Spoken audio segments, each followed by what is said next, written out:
You told yourself it was just one night, one late night, one deadline, one show you couldn't stop watching. Your body disagreed because while you were awake, something inside you was falling behind on a job it can only do while you sleep. And that job is older, stranger, and more urgent than almost anyone realizes. Here's what you were taught about sleep. It rests your mind. It helps you feel less tired. That's true, but it's also incomplete. Sleep isn't a pause button. It's a construction shift. Your body clears its worksite, repairs its machinery, and files away the day's damage, all before sunrise. Miss that shift, and the debris doesn't disappear. It piles up. Start with your brain, because this is where the story gets strange. In 2012, a neuroscientist named Mike Nedergaard discovered something that had been hiding in plain sight for decades. Your brain has its own cleaning system, a network of tiny channels that flush out waste, and it only turns on efficiently during deep sleep. Scientists now call it the glymphatic system.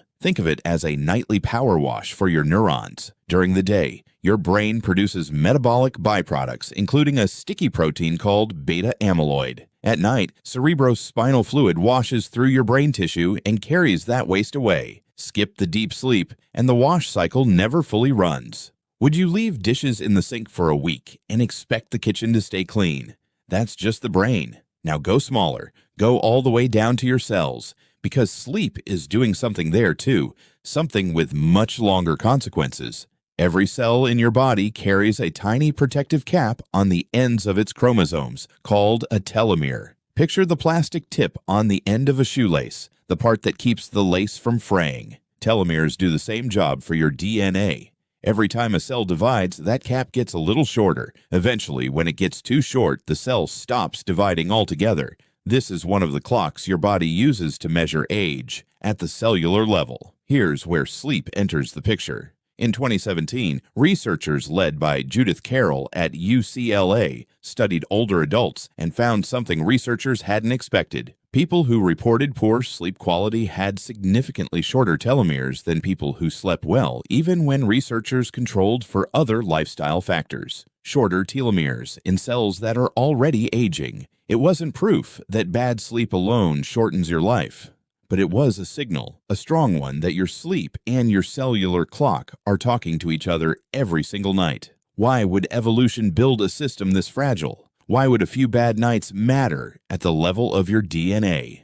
Because for most of human history, sleep wasn't optional. Bodies that could repair overnight outcompeted bodies that couldn't. The repair systems evolved to run hard and fast on the assumption that darkness meant safety, and safety meant 7 or 8 uninterrupted hours to do the work. Modern life broke that assumption. Streetlights, screens, shift work, stress. Your biology never got the memo that the rules changed. So what actually happens hour by hour when you don't sleep enough? In the first missed hours, your body raises cortisol, the hormone that keeps you alert under threat. That's useful for an emergency. It's corrosive as a routine. Chronically elevated cortisol interferes with insulin sensitivity, meaning your cells become slower to respond to the sugar in your bloodstream. Over months and years, that resistance can nudge you toward metabolic disease. One bad night won't do this. A pattern of them will. Next comes your immune system, and this is where a landmark study changed the conversation. In 2015, Arik Prather at the University of California, San Francisco exposed volunteers to a common cold virus, then tracked who actually got sick. The people sleeping less than 6 hours a night were roughly 4 times more likely to develop a cold than those sleeping 7 hours or more. 4 times. Not because of germs they were more exposed to, because their immune systems, under-rested, failed to mount the same defense. Picture your immune cells as a night shift crew. They patrol your bloodstream, hunting down infected or damaged cells. Deep sleep is when they get their orders refreshed and their numbers replenished. Skip that shift, and the patrol runs thin. Threats slip through that would otherwise have been caught early. Now widen the lens, because it's not just about tonight, or even this month. Longevity researchers have spent decades studying populations that live unusually long, healthy lives. The so-called blue zones, places like Okinawa in Japan and Sardinia in Italy. Researcher Michel Poulain and physician Johnny Pace, who helped identify these regions, noted something consistent across nearly every one of them: slower mornings Afternoon rest, a cultural rhythm that treats sleep and rest as sacred, not optional, not something to trade away for one more hour of productivity. These aren't people optimizing their sleep with technology. They're simply not fighting their biology in the first place. Compare that to modern urban life, where sleep is often the first thing sacrificed. Work late, wake up early, repeat. Doesn't that sound less like a lifestyle and more like a debt you keep rolling over, never fully paying down? Here's the counterintuitive twist, and it's the part most people never hear. You cannot simply catch up on sleep the way you catch up on emails. Researchers, including sleep scientist Matthew Walker, have shown that while extra sleep on weekends can ease the feeling of tiredness, it does not fully reverse the metabolic and cognitive costs built up during the week. The glymphatic system doesn't get a bonus deep clean because you slept in on Saturday. The telomeres don't unshorten. Some of what's lost during a bad week stays lost. Sleep, it turns out, behaves less like a bank account and more like a garden. Neglect it too long, and a single weekend of attention won't undo the damage. None of this means one rough night is a catastrophe.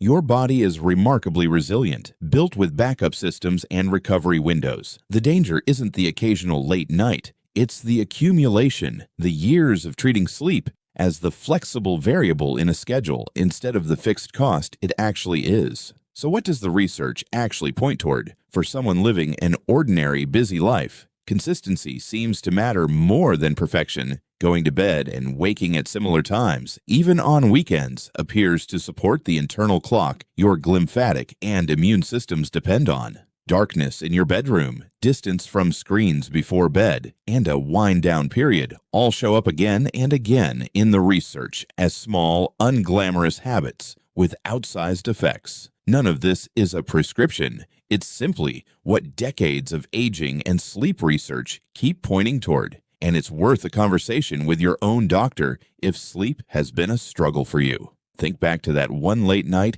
you told yourself didn't matter. It didn't feel like a cellular event. It didn't feel like your brain skipping a cleaning cycle, or your immune patrol running short-staffed, or your telomeres quietly losing a fraction of a millimeter, but somewhere inside you, all of that was happening anyway, whether you felt it or not. You told yourself it was just one night. Your body knew better. Every night you actually let it finish the job, it's rebuilding you cell by cell for the decades still ahead.